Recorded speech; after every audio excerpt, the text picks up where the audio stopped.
पीछे पौधा उससे उभर कर आए हैं, ये कमल का फूल है। हम इनको हार्दिक दिल से इस सभागार में हार्दिक स्वागत करते हैं अपने तालियों के साथ।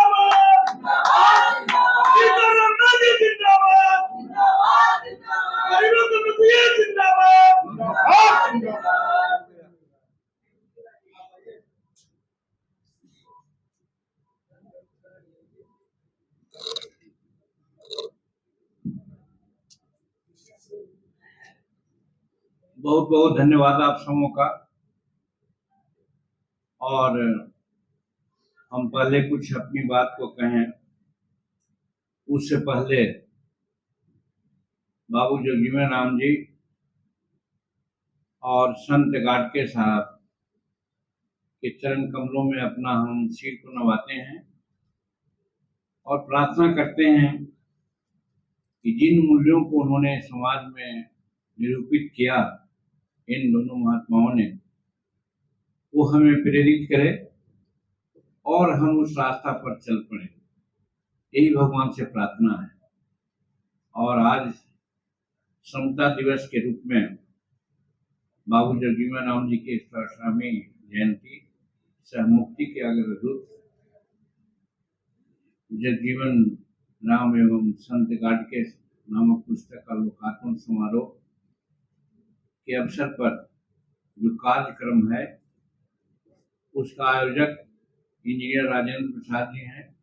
दोनों पुस्तकों को उन्होंने ही लिखी है और बहुत पहले से इसके बारे में उन्होंने कह रखा था कि जरूर आप आएंगे, और यही कारण है कि आज हम यहाँ पर आए। नहीं बोलना चाहिए, कहना चाहिए, लेकिन प्रेम जी को एगो हम इशारा देते हैं। एक शब्द उनका आया था कि विलंब से कार्यक्रम हम लोग प्रारंभ कर रहे हैं। आपने एक बजे समय दिया था, हम 1 बजे आए। मालूम हुआ 2 बजे समय है, हम 2 बजे तैयार थे। फिर मालूम हुआ कि बाद में आएगा तो 3 बजे आए। ये आपकी गलती थी, हम लोग की गलती नहीं थी। हम समय पर आना पसंद करते हैं और आए। तो यहाँ पर उपस्थित और खास करके अध्यक्षता हमारे प्रिय साथी विधायक के रूप में रहे हमारे डॉक्टर आर कनौजिया साहब हैं। उनकी अध्यक्षता में ये चल रहा है कार्यक्रम, और संचालन श्री प्रेम कुमार रजक जी बहुत तरीके से कर रहे हैं। मैं उनको धन्यवाद तो नहीं दे सकता हूँ, आभार व्यक्त करता हूँ। और उपस्थित डॉक्टर संजय पासवान जी, पूर्व केंद्रीय मंत्री, जिनकी बात अभी हमने सुनी। यहाँ पर उपस्थित डॉक्टर अरुण कुमार जी हैं, पूर्व सांसद। उनकी सार गर्भित बात, विद्वतापूर्ण बात और गंभीर बात को सुन करके काफी आज हम प्रेरित हुए हैं। यहाँ पर उपस्थित हैं डॉक्टर हुलेश मांझी जी, माननीय सदस्य हैं, बिहार बाल संरक्षण आयोग के सदस्य हैं। शिव कुमार पासवान जी, जो बाबा साहब के स्वरूप के रूप में थे, वो अभी चले गए, लेकिन बहुत हम लोगों को उन्होंने आंदोलित किया। रामेश्वर रजक जी, अनिल रजक जी, अरुण कुशवाहा जी और बबन रावत जी यहाँ मंच पर बैठे हैं। पता नहीं उनकी बातों से क्यों हम लोगों को वंचित किया गया, उनसे बात बुलवाना चाहिए था। तो वही अच्छा, श्रीमती गीता पासवान जी और कमाल परवेज जी, रामनिवास पाल जी, डॉक्टर शशि कुमार जी, श्रवण कुमार जी, राकेश कुमार जी, पप्पू खान साहब, रणविजय पासवान जी, साकेत यादव जी, देवेंद्र रजक जी, प्रहलाद जी, महाराजा खान साहब, बलमा बिहारी जी, सुरेश मुसहर जी और सभागार में उपस्थित हमारे सभी विभिन्न तबकों से आए हुए प्रबुद्ध साथी, और खास करके बाबू जगजीवन राम और गाडगे साहब को चाहने वाले, समझने वाले हमारे सभी प्रबुद्ध साथीगण, मीडिया के हमारे साथी जो हमारी बातों को पब्लिक डोमेन में ले जाएंगे, उनके प्रति भी हम अपनी श्रद्धा व्यक्त करते हैं, उनको भी हार्दिक बधाई देते हैं। और अन्य समागत सज्जन जिनका नाम हमने नहीं लिया, उनको भी हम बधाई देते हैं, शुभकामना देते हैं। मित्रों, आज ऐसी ऐसी बातें सुनने को मिली जिससे एक तरफ हम लज्जित भी हुए हैं और दूसरे तरफ प्रेरित हुए हैं। लज्जित इस माने में हमको ऐसा लगता है जो साहित्यिक होते हैं कुछ आगे बढ़ करके बोल देते हैं, और उसी में डॉक्टर संजय पासवान जी हमको तो सेकंड अम्बेडकर बना के रख दिया। समझ में नहीं आता है कि आखिर ये कहने के पीछे उनका क्या अर्थ है, तात्पर्य था। जो भी हो, और प्रेरित इस माने में है कि एक से एक बातें हमारे सामने आई जो हमने कभी ऐसा सोचने का भी काम नहीं किया था। मित्रों, हमारा अध्ययन बहुत कमजोर है। डिग्री तो ले ली है मैंने, लेकिन अध्ययन नहीं है, समय नहीं मिला। बाद में आम जन की कृपा से 8 बार विधायक रहने का मौका मिला। आज सांसद भी हैं और मंत्रिमंडल में भी समय समय पर स्थान मिलते रहा। बिहार के मुख्यमंत्री के रूप में भी काम करने का गलतफहमी से मुझे मौका मिल गया था। तो मित्रों, सबसे पहले जगजीवन बाबू के बारे में हम बहुत नहीं जानते हैं, जब कभी राजेंद्र बाबू से ही सुनते हैं। लेकिन उनके बारे में 2 बात हम सुनते थे और उनसे प्रेरणा हम लेते हैं। एक बात सुनते थे कि जिस विभाग को उन्होंने संभाला वो विभाग को उन्होंने चमका दिया। और उस समय जब हम लोग पढ़ते थे या नौकरी में रहते थे तो मुझे गर्व होता था देखो, एक शेड्यूल कास्ट के लोग हैं कि जिस विभाग में जाते हैं उस विभाग को चमका देते हैं। इसका मुझे गौरव है। और जब मुझे मंत्री बनने का मौका मिला, चाहे उप मुख्यमंत्री हो, राज्य मंत्री हो, बिहार सरकार के मंत्री हो, या मुख्यमंत्री हो, या आज केंद्र सरकार में मंत्री हैं, जब कभी कोई डिसीजन मैं लेता हूँ तो जगजीवन बाबू की बातें याद रहती है कि कैसे हम अपने को साबित करें कि जगजीवन बाबू के बारे में जो कहा जाता था कि वो जिस विभाग को लेते हैं चमका देते हैं।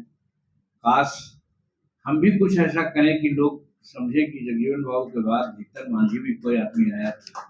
ये बहुत प्रेरणा मैं उनसे लेता हूँ। रात दिन जब कभी भी मेरी लेखी चलती है तो मैं यही सोचता हूँ कि कैसे मैं जगजीवन बाबू के सपना के आधार पर अपना काम। और दूसरा, कोशिश मैं कर रहा हूँ कि हम सुनते थे जिसकी चर्चा अभी राजेंद्र बाबू और हम लोगों ने कहा कि उनके यहाँ जो लोग जाते थे, चाहे जिस रूप में भी जाए, निराश नहीं आते थे। तो ये मैं नहीं समझता हूँ कि हमारे यहाँ जाने वाले लोग आस लेके जाते हैं, निराश होके आते हैं कि नहीं। लेकिन एक चीज मैं कोशिश कर रहा हूँ कि बिहार के और खास करके मेरे कंस्टिट्यूंसी और गया जिला का कोई भी व्यक्ति रोगी बन के जाता है तो उसके लिए मैं द्वार खोल दिया हूँ कि रोगी बन के आवे, मेरे यहाँ रहे, मैं उनको ठहराऊंगा, उनको खिलाऊंगा। और एक आदमी को 20 से 25 हजार रुपया महीना मैं दे रहा हूँ। उनकी सेवा चाहे एम्स में हो, चाहे लोहिया अस्पताल में हो, या कहीं भी हो, ले जाकर के उनको दिखलावे और जब ठीक हो जाए तो वो चले आवे। ये हमने जगजीवन बाबू से सीखा है। और एक दिलचस्प बात ये है, कहने में तो ऐसा लगता है, कुछ लोग तो शायद नहीं सोचते होंगे कि हमारी आर्थिक स्थिति क्या है। अभी हम एक गलत प्रैक्टिस कर दिया है, वो मैं नहीं कहूंगा, लेकिन कुछ पैसा अर्जन करता हूं कि 10 को स्टाफ रखने का है अरुण बाबू, तो 7 स्टाफ को तो रखते हैं, लेकिन 2 स्टाफ को हम नहीं रखते हैं। वही पैसा से हम जो रोगी लोग आते हैं उनको खिलाते हैं और उनके लिए सेवा शुश्रूषा करते हैं। एक थोड़ा गलत बात है, लेकिन इसके बाद भी अभी चल रहा है। मैंने संकल्प लिया है। अभी एक डुमरिया के साथी हैं, 7 महीना से मेरे यहाँ रह रहे हैं, लीवर ट्रांसप्लांट होना है। अब कितना टेस्ट और कहाँ क्या हो रहा है, आ रहे हैं। बार बार मैं उनको कहता हूँ, हमारे परिवार के लोग कहते हैं कि कितना दिन से रह रहे हैं, तो हमको मालूम ऐसा हुआ कि लगता है कि लोग इनके बारे में कोई दूसरा सोचते हैं। इसलिए बुला बुला के मैं कहता हूँ कि देखिए, आप चिंता मत कीजिए, जो भी कमी हो मुझसे कहिए, आपको मैं सब कुछ देने के लिए तैयार हूँ। और जितना दिन रहना है आप मुझे पास रहिए, हम आपकी सेवा करते रहेंगे। ये मैं उनको कहता हूँ और अपने लोगों से कहता हूँ कि अभी तक तो मैं दाएं बाएं करके चला रहा हूँ, और जैसे दाएं बाएं चला रहा हूँ वो तो बता दिया। लेकिन यदि हमको अगर चोरी भी करना पड़ेगा तो मैं चोरी करूंगा, लेकिन लोगों को खिलाऊंगा और उनको मेडिकल दूंगा। ये हमने संकल्प लिया है। और चोरी करने की बात हम विशेष नहीं बतावेंगे। पासवान जी जानते हैं, अरुण बाबू जानते हैं। आज जो विभाग है, लेखनी है, अगर थोड़ा सा दाएं बाएं करेंगे तो 1 करोड़ रुपए आने जाने में कोई दिक्कत नहीं होगी, आप समझ सकते हैं। लेकिन हमको याद है अरुण बाबू, वही प्रेरणा हम नरेंद्र भाई मोदी जी से लेते हैं। जब मुख्यमंत्री का पद मुझसे छूटा तो हम गए मिलने 2 महीने के बाद। तो प्रधानमंत्री जी ने कहा, मांझी जी आप सरकार चलाए हैं। उनका शो कैसे सर? तो आपकी 1700-1800 फाइलें देखी गई है, कहीं कुछ गड़बड़ नहीं मिला। तो हम उनसे जानते हैं कहा क्या कि सर, देहात में एक कहावत है कि भुइयां जो होता है लंबी भर धान में बोड़ाता है। हम भुइयां जाति से हैं सर, हमको पे ये सब मिलता है, उतने ही में हम बोराए हुए हैं सर। तो पूछे क्या है लंबी भर धान में, क्या है तो वो समझाया, डिटेल में नहीं जाना चाहता हूँ। तो कहने का मतलब है कि उनकी जो ये बातें और हमारे प्रति जो अपेक्षाएं है, उस अपेक्षा को हम मरते दम तक निभाने का प्रयास करेंगे। इसलिए चोरी शब्द कहा, भगवान हम समझते हैं कि कुछ अगल बगल करके ही काम चला लेंगे, चोरी करने का मौका हम नहीं देंगे, ऐसा हम संकल्प लिया है। तो दोस्तों, बाबू जगजीवन राम जिस तरह से समाज को दिए और सब आप लोग जानते हैं, सब लोग कहा गाड़िया साहब के बारे में बात आई, लेकिन पता नहीं क्यों हमारे सामने हमारे दिमाग में एक दूसरी बातें आती है। शायद वो रास आवे कि नहीं आवे लोगों को, लेकिन हम दृढ़ निश्चयी हैं, जब तक जिन बातों की चर्चा हम करते हैं तब नहीं होगा, तब तक हमारा समाज आगे नहीं बढ़ेगा। चाहे जितना लच्छेदार भाषण दे दें, जितनी कहानियां लिख दें, जितनी जीवनियां लिख दें, तो एक कहानी याद आ जाती है। बहुत साधारण कहानी सबको जानते हैं। एक चिड़िया थी, कोई पाले पोसे था अपना, उससे मित्रता थी मनुष्य को, जैसे आज भी बहुत से गरवैया पालते हैं, मैना पालते हैं। तो उस चिड़िया से आदमी बोला कि देखो बहन, जाना तो बाहर में, लेकिन अगर बहेलिया आएगा और दाना डालेगा, लोभ में फंसना नहीं। तो समझ गया कि हम अपने बहन चिड़िया को बता दिया है। लेकिन ये याद हो गई उस चिड़िया को बात, और अपने ग्रोह में सब लोगों को कहने लगे, सिखा दिया, बहेलिया आएगा, दाना डालेगा, लोभ में फंसना नहीं। लेकिन वो बाहर जा गई और सच में बहेलिया आया, दाना डाला और अपना जाल बिछा दिया। एक कहते कहते उसमें फंस गई, चला गया। फिर बहेलिया क्या करता है सबको जानते हैं। आज हम मोर और लेस हमारे सामने भी यही स्थिति है। हम बाबू जगजीवन राम के बारे में बोलते हैं, अम्बेडकर साहब के बारे में बोलते हैं, गाडगे साहब के बारे में बोलते हैं, लेकिन कभी हमने सोचा कि उनकी बात को भी हम कभी आचरण में लावें। हम अभी अरुण बाबू बोल रहे थे कि वो कुछ अपने को जो लोग कहते हैं कि भाई क्या कहते, सामवाद के लोग थे, अति सामवाद के लोग थे, उनके साथ भी रहे हैं, उनसे भी बात होती है, कुछ नक्सल भाइयों से भी बात होती है। तो मैं यही कहता हूँ कि आप ऐसा कर लो, करते हो, सही बात है, लेकिन जिन बातों से हमारा विकास संभव है वो तुम करते हो। कहा भाई दूध और जमीन के लिए झगड़ा लगा देंगे, 1 किलो मजदूरी के लिए झगड़ा लगा देंगे, लेकिन कभी नहीं उन्होंने कहा कि जो बाबा अम्बेडकर ने कहा था कि कॉमन स्कूलिंग सिस्टम होनी चाहिए। लोहिया जी ने कहा था कि राष्ट्रपति का बेटा हो या भंगी का संतान, सबको शिक्षा एक समान। आज इसका कोई नारा लगा रहा है? और जब तक नारा नहीं लगाएगा और जब तक ऐसा नहीं होगा, तो बाबा साहब ने ठीक कहा था कि शिक्षा शेरनी का दूध है, जो पिएगा वही दहाड़ेगा।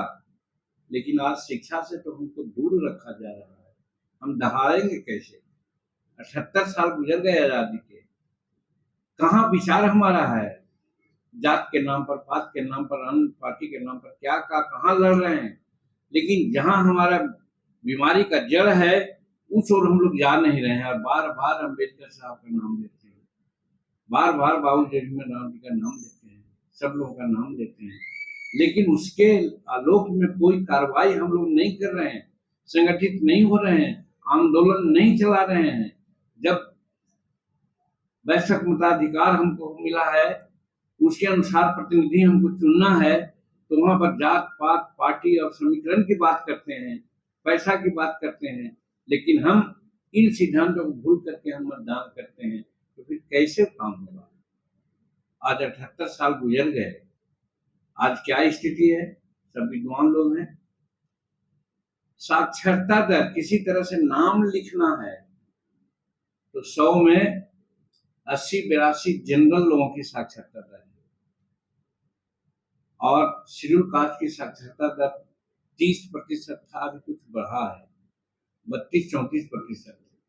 एक तो डिस्क्रिपेंसी ये हो गई कि कहाँ 80 या 82 और कहाँ हम 30 या 32। 78 साल तो गुजर गए, बाबा साहब को कहाँ याद कर रहे हैं हम लोग? पढ़ने लिखने की बात कहाँ याद कर रहे हैं हम लोग? कहाँ इसके लिए आंदोलन हो रहा है? भूमि हड़पो, लाल झंडा गाड़ दो, ये बात सही है, हड़ताल कर दो, लेकिन इसके लिए कहीं नहीं हड़ताल हो रहा है कि भाई हमको स्कूल में पढ़ाई ठीक से क्यों नहीं होती है, कॉमन स्कूलिंग सिस्टम क्यों नहीं है? दूसरे देशों में है, फ्रांस में है, वो हमारे साथी अभी गए होते एक नतनी के जन्मदिन में फ्रांस में, उन्होंने कहा कि वहां गए, 6 वर्ष की हमारी नतनी हुई, नोटिस आ गया, सरकार ने दाखिला दिलाइए, और दाखिला दिला देंगे, पढ़ लिख करके 21 वर्ष 20 वर्ष में अपना निकलेगी, अपने एप्टीट्यूड के अनुसार उसको जहाँ जाना होगा, व्यापार करना होगा, पढ़ना होगा, डॉक्टर बनना, इंजीनियर बनना होगा, वो सब बनेंगे। और दूसरे राज्य देशों में, लेकिन हिंदुस्तान में क्यों नहीं है? और जब तक शेरनी का दूध, शिक्षा रूपी शेरनी का दूध नहीं हम पिएंगे, तब तक हम नहीं गरजेंगे। और बहुत चालाकी से षड्यंत्र किया जा रहा है।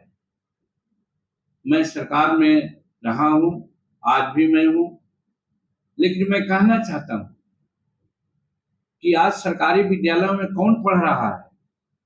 मैं जाति की बात नहीं करता हूं, एक छोटी पार्टी में चलाता हूं, उस पार्टी का में सिद्धांत है कि हम दुनिया में 2 ही जात को जानते हैं, गरीब और अमीर को।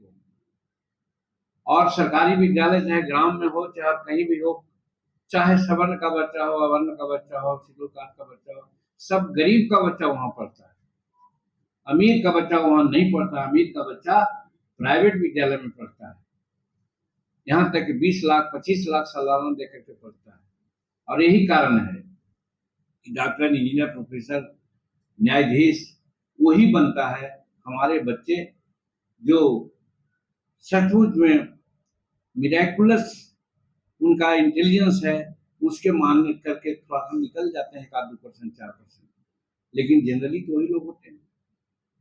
इसके कारण यही है कि सरकारी विद्यालय की स्थिति आज खराब है। लोग समझते हैं अरे यहाँ तो गरीब के बच्चा पढ़ता है, कौन देखने जाता है। इसीलिए इलाहाबाद हाईकोर्ट ने आज से 4 साल पहले कहा था कि नियम बना दो कि हर हालत में चाहे जिसका बच्चा हो सरकारी विद्यालय में पढ़े। और दोस्तों, जैसे मैंने कहा कि गलतफहमी में मैं मुख्यमंत्री बन गया था, अगर 2 महीना मुख्यमंत्री और मैं रह जाता, फरवरी 2015 में हमको रिजाइन करना पड़ा 19 को, अगर जून महीना तक रह जाता तो बिहार में ये कानून मैं लागू कर देता कि किसी का लड़का सरकारी विद्यालय में ही पढ़ेगा, दूसरी जगह नहीं पढ़ेगा, चाहे जो भी आंदोलन होता। आज कोई आंदोलन कर रहा है ऐसा? आज कोई आंदोलन नहीं कर रहा है। बहुत लचीलार भाषण हम भी दे देते हैं, लेकिन जब तक ये नहीं होगा तब तक 77-78 साल बीत गए और 78 साल बीतेगा। जीतन मांझी ऐसा एक आदमी बाहर आ गया और लोग आ जाएगा, लेकिन सिचुएशन जिसको कहते हैं 100% उन्नति की बात करते हैं, वो नहीं आएगा, जिसके लिए अम्बेडकर साहब ने बहुत पहले कहा करके बात करके उन्होंने किया है। और दूसरी बात जिसकी चर्चा कर रहे थे हमारे संजय भाई जी, उन्होंने तो समाज के सामने उदाहरण दिया। आज लोग जय भीम करता है और उनका जयंती मनाता है, तो जय भीम कहता है अरुण बाबू, हम कभी कभी मन में उसको हम खींचते हैं कि हम जय भीम कहने लायक हैं, तो जय भीम कहते हैं। चाहे सरकार या व्यक्ति इसलिए नहीं कहते हैं। 1956 में अपने डेथ के समय में क्या उन्होंने कहा था? हिंदू धर्म में जन्मना मेरा ये था, व्यवस्था थी, मेरे माता पिता थे हिंदू, हम जन्म गए, लेकिन मैं मरूंगा उस धर्म में नहीं। और उन्होंने बुद्ध धर्म को अपनाया। तो क्या संदेश उन्होंने दिया था? संदेश दिया था कि जाति भिन्न समाज की कल्पना करो, अपनाओ ऐसा धर्म जिस धर्म में जात पात का कोई मामला नहीं हो। लेकिन आज हम लोग बढ़ते जा रहे हैं और कहते हैं कि हमारा विकास नहीं होगा। विकास इसलिए कि हम नहीं चाहते हैं, हम अपना विकास नहीं चाहते हैं, उस दिशा में हम लोग कोई काम नहीं करते हैं, इसलिए ऐसा होता है। और राजनीति में भी सरकार की ओर से भी गलतियां हैं। उन्होंने भी राजकीय सम्मान मनाया, सब कुछ मनाया। अम्बेडकर साहब के सम्मान, बाबू जगजीवन के बारे में भी बहुत बात सोचते हैं, लेकिन उनके बातों को कभी समझाने की बात करते हैं। बाबा अम्बेडकर ने कहा था कि राजनीति एक चाबी है और विकास एक ताला है। जब तक चाबी नहीं लोगे तब तक विकास नहीं होगा। बात तो सही है।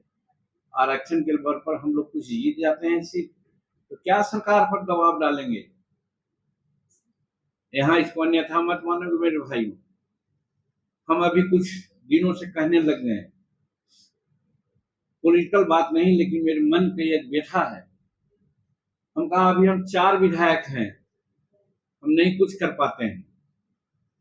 अगर एक मन का अगर 20 विधायक आ जाए विधानसभा में, तो कोई भी मुख्यमंत्री रहेगा अपनी बात को करवा लेगा, वहां पर करवा लेगा वो।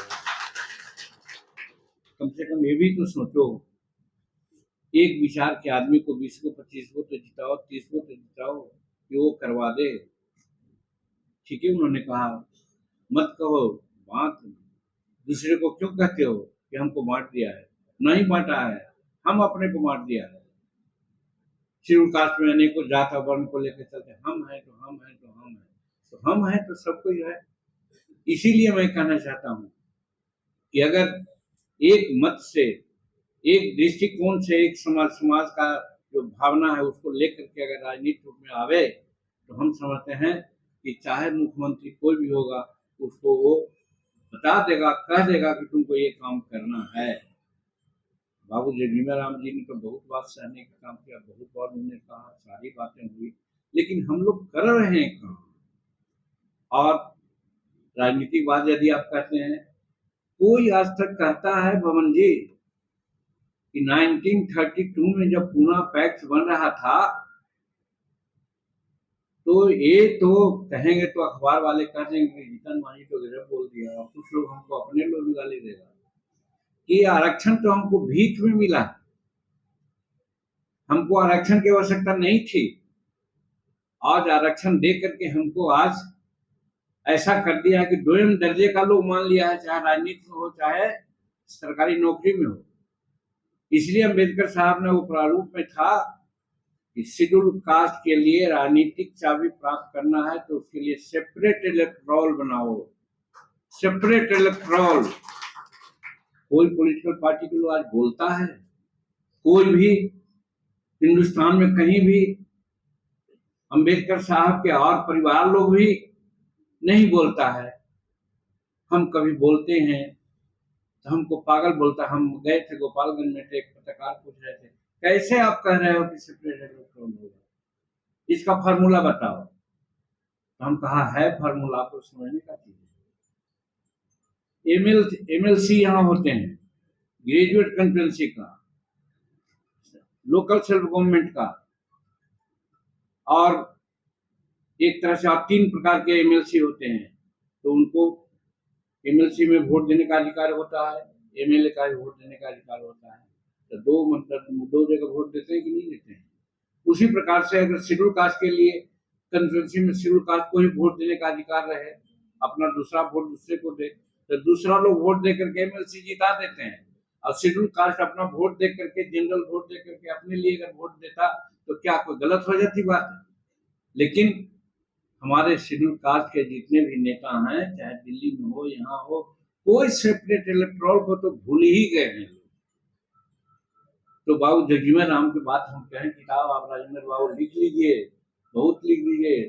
संजय पासवान जी विद्वान है, आप लोग लिखिए, इसमें कोई तुमत नहीं है। लेकिन वही हो रहा है, बहेलिया आएगा दाना डालेगा, लोभ में फंसना नहीं। अब हम फंसते जा रहे हैं। तो इसके लिए अंबेडकर साहब को समझना होगा, जगजीवन बाबू को समझना होगा, सेपरेट इलेक्टोरल की मांग करना होगा, हमको कॉमन स्कूलिंग सिस्टम की बात करनी होगी। अगर हम नहीं करेंगे तब तक 78 साल मेरा गुजरा है और 78 साल होगा, हम लोग इसी तरह से बढ़ते रहेंगे। एक बात और सामयिक आई है, हम नहीं समझते हैं कि बाबू जगजीवन राम जी इससे अलग हुए होंगे या अलग बात सोचते होंगे, लेकिन उस समय बात नहीं आई थी। कैबिनेट में एक मसौदा आया, क्रीमी लेयर और वर्गीकरण। तो क्रीमी लेयर पर तो हम भी साथ थे कि भाई क्रीमी लेयर की बात कीजिएगा तो हम समझते हैं कि जो करना है कीजिए, हम लोग सहमत हैं। लेकिन ये जो आप वर्गीकरण की बात कर रहे हैं कि नहीं हो, ये नहीं होना चाहिए। वर्गीकरण तो होना ही चाहिए। और वर्गीकरण का एक फार्मूला हमने दिया था जब हम मंत्री थे। तो जात की बात मत कीजिए, लेकिन अभी लिटरेसी रेट की बात हमने की। जो समाज 20% तक लिटरेट है या उससे नीचे है, उसको अलग बात में रखिए, और जो 20% से ऊपर में है उसको सेपरेट रखिए। तो इसमें कौन जात का वर्गीकरण है भाई? अपने आप आ जाता है। आप सेंसस कराइए, जातीय जनगणना कराइए, जिसमें हमारा लिटरेसी रेट का मामला आवे, तो ये भी कराइए। तो ये भी बात नहीं हो रही है, तो हमारा विकास कैसे होगा? अनेकों किताब में लिख जाएगा गिल साहब का या बाबू जगजीवन राम जी का, उससे कोई फायदा नहीं होना है। हम लोग बोलते रहे या कोई बात नहीं है, लेकिन जब तक हम लोग यूनाइट होकर के सेपरेट इलेक्टोरल की मांग नहीं करेंगे, कॉमन स्कूलिंग सिस्टम की मांग नहीं करेंगे, तब तक हमारा विकास नहीं होगा। इसलिए यदि जगजीवन बाबू की सच्ची श्रद्धांजलि हम देना चाहते हैं, समता दिवस मनाना चाहते हैं, समता का मतलब यही है, राष्ट्रपति का बेटा हो या भंगी का संतान, सबको शिक्षा एक समान। लेकिन आज कहाँ है? हम बार बार कहते हैं कि हम तो भूया जाति में जन्म लिया है। हम गोरखियाई करते थे, पढ़ने के लिए जाते थे। राजेंद्र बाबू, हाँ हो तो अपने बेटवा के पढ़ा करके कलेक्टर बना दे। तो पीटा गया मेरे पिताजी को। हमारे पिताजी मुर्गी और बकरी लेकर के कहेंगे दूसरे गांव में चलो। हम कहा कि कहाँ जाइएगा दूसरे जगह? लोग कहेगा कि चोरी से हमारी करके आए होते हैं, यहीं रहिए ना, सही है ना, हम पढ़ेंगे। किसी तरह से गुरखियाई करके ही सही पढ़ने का काम किया, हम लोग यहाँ तक आए। लेकिन ये दुश्वारियां आज भी है, दूसरे रूप में है। बच्चा 8 वर्ष का होता है तो कहाँ चल जाता है? जीटी रोड में चल जाता है। बड़े बड़े रोड के जो होटल होते हैं वहाँ पानी देता है, प्लेट धोता है, यही तो कर रहा है। तो इसलिए मैं कहना चाहता हूँ कि जब तक अनिवार्य रूप में कॉमन स्कूलिंग सिस्टम नहीं कीजिएगा, नहीं करवाइएगा, इसकी लड़ाई नहीं होगी तो बाबू जगजीवन राम जी का सपना पूरा होने वाला नहीं है, अम्बेडकर साहब का सपना पूरा होने वाला नहीं है, ये मैं मानता हूँ। और शायद मैं समझता हूँ कि कोई इस बात को न बोलता है तो हम जीतन मांझी पागल हैं जो बोल रहे हैं कि कॉमन स्कूलिंग सिस्टम की बात करो, सेपरेट इलेक्टोरल की बात करो। लेकिन हमारी पूरी आस्था है, दृढ़ विश्वास है कि जब तक ये बातें नहीं होगी हमारा समाज आगे नहीं बढ़ेगा, हम आगे नहीं बढ़ेंगे। ठीक है 2-4%, 5% आगे बढ़ जाए, 10% आगे बढ़ जाए, लेकिन हमको 100% बढ़ना चाहिए, तब ना समाज का ये होंगे। और एक बात और भी कहते हैं, ठीक कहते हैं, एजुकेशन से सारी बात जाती है, लेकिन आज भी है, हम तो मुख्यमंत्री थे, गए थे मधुबनी में, एक मंदिर में ले गए लोग, हम पूजा पाठ नहीं करते हैं, हमको भगवान में हम विश्वास करते हैं लेकिन पूजा पाठ में विश्वास नहीं करते हैं। लेकिन नीतीश मिश्रा बहुत आर्ग्यूमेंटी करके एक मंदिर में ले गए, वहां मैंने पूजा जो करवाई थी ऊपर मुंह से, लेकिन जब हटे वहां से तो मालूम हुआ कि मंदिर को धोया गया। यही तो व्यवस्था आज है। ये 2014 की बात है, आज हम लोग 25 में हैं। तो ये व्यवस्था तब मिटेगी जब हम सब लोग सशक्त होकर के अपना अधिकार लेने को तैयार नहीं होंगे, तब तक। उसके लिए बाबू जगजीवन राम जी बात सही है, बहुत इन्होंने भी सहा उस समय, क्या क्या सहा होगा। 1908 का मामला है, 1914 का मामला है, पढ़े होंगे। जब हम 1956 और 58 की बात जब हम कह रहे हैं, जब हमने ई झेला तो 2008, 10, 12 में क्या नहीं झेले होंगे, वो बात सही है। तो इसलिए यदि हम सच्चे उनके अनुयायी हैं और उनके विचारों को कैरी ओवर करना चाहते हैं तो उनके विचारों को आंदोलन देना चाहिए, आंदोलित होना चाहिए, चाहे पॉलिटिकली हो या एजुकेशनली हो। हम लोगों को इसके लिए, जिसको जिहाद कहा जाता है, जब तक इस वर्ग के लोग, इस समझ के लोग जिहाद नहीं छेड़ेंगे तब तक ये काम नहीं होना है, नहीं होना है, मेरी ये समझ है। तो इसलिए राजेंद्र बाबू अनेक किताब लिख दें, और लोग भी बहुत कहते हैं, किताबें हैं बहुत सारी। बाबा अम्बेडकर को भी लोग भूल रहे हैं। बाबा अम्बेडकर ने जो काम किया, आज संविधान की बात लोग कर रहे हैं। संविधान में उन्होंने जो प्रारूप में जो हमको अधिकार दिया, आज अधिकार हमको मिला है, कुछ लोग किताब लेकर के चलते हैं उससे। संविधान का हो रहा धज्जियां उड़ाई जा रही, धज्जियां उड़ाई जा रही। जब मामूली बात नरेंद्र मोदी जी कर रहे हैं लोगों को क्षमता आगे बढ़ाने के लिए, बात करने के लिए, तो बहुत सी बात की झगड़ा हो रही है। जब 370 हटाने की बात आई तो क्या क्या न हुआ, 3 तलाक मामला को हटाने की बात आई तो क्या क्या न हुआ, आज वक़्फ़ बिल आया, पास हुआ तो क्या क्या हो रहा है। हमारा कहने का मतलब है कोई भी तो आगे आवे, कोई भी तो आगे बढ़े, समाज को आगे भी काम करे। तो जो क्रांतिकारी काम करना चाहता है उसका विरोध होता है। तो मेरा कहने का मतलब है कि जब हम जगजीवन राम के अनुयायी हैं, जब अम्बेडकर साहब के अनुयायी हैं, जब हम गाडगे साहब का सफाई के मामले में जब ये हैं, तो हम लोग को आगे बढ़ना चाहिए। आज हमारा गाडगे साहब की बात आती है तो आज बिहार में कोई आंदोलन नहीं चल रहा है सफाई कर्मचारी आयोग का।